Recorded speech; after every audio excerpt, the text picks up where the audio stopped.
We will watch the elections very closely, but of course I would never speculate in advance about what actions we may or may not take in response to any development.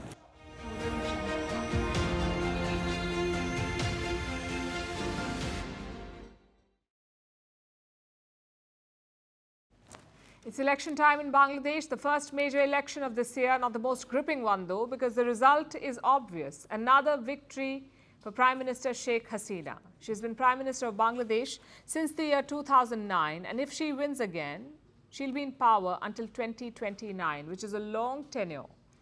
But why is her victory guaranteed?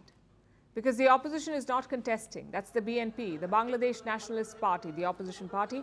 In fact, they've called for a nationwide strike, a strike that begins tomorrow morning and lasts until Monday, which is after the polling. And what is their demand?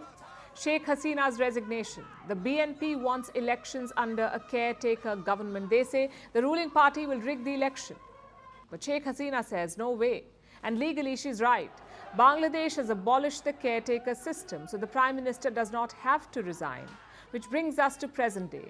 The BNP has organized protests across the country. Thousands of their workers are in jail, so the election is basically a no contest. It's Sheikh Hasina versus no one. What do Bangladesh's voters think about that? Listen into some of them. What can I tell about the election? If I cast my vote, Sheikh Hasina will come again. If I don't, Sheikh Hasina will still come. We are happy with the infrastructure the government has developed so far, but the prices of essentials are too high.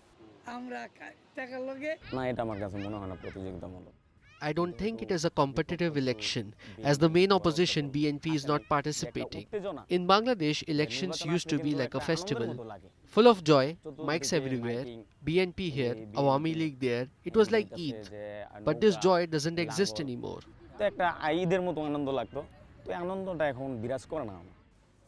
Voting is on Sunday, and the fear is that things could get violent. This morning there was an attack. A school cum polling center was set on fire.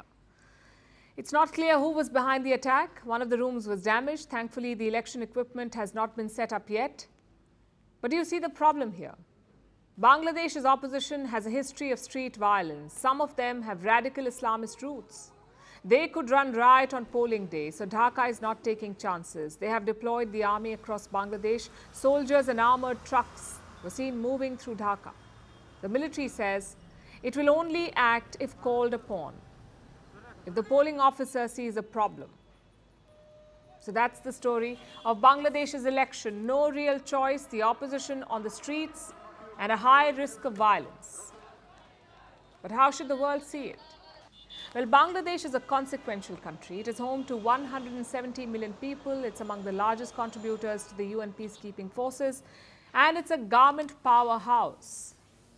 Check the labels. Next time you buy something, chances are it was made in Bangladesh. So the elections are very important for the world too, especially for the Indo-Pacific region.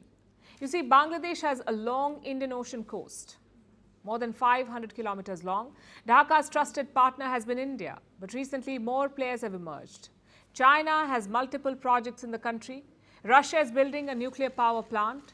And the US is a top export destination. Around 20% of Bangladesh's garments end up in America. And that could soon be a problem. The US wanted Sheikh Hasina to negotiate with the opposition. They wanted her to make some concessions. Washington says it is watching this election closely. Afterwards, it may or may not take action. We support a free and fair election in Bangladesh. We have made that quite clear a number of times. We will watch the elections very closely, but of course I would never speculate in advance about what actions we may or may not take in response to any development. Can the US hurt Bangladesh? On paper, yes. They've already sanctioned some Bangladeshi officials. More sanctions could be imposed. But the big worry is the garment industry. What if the US sanctions it? What if it stops buying clothes from Bangladesh? It could be a deadly blow. Garments make up 10% of Bangladesh's GDP.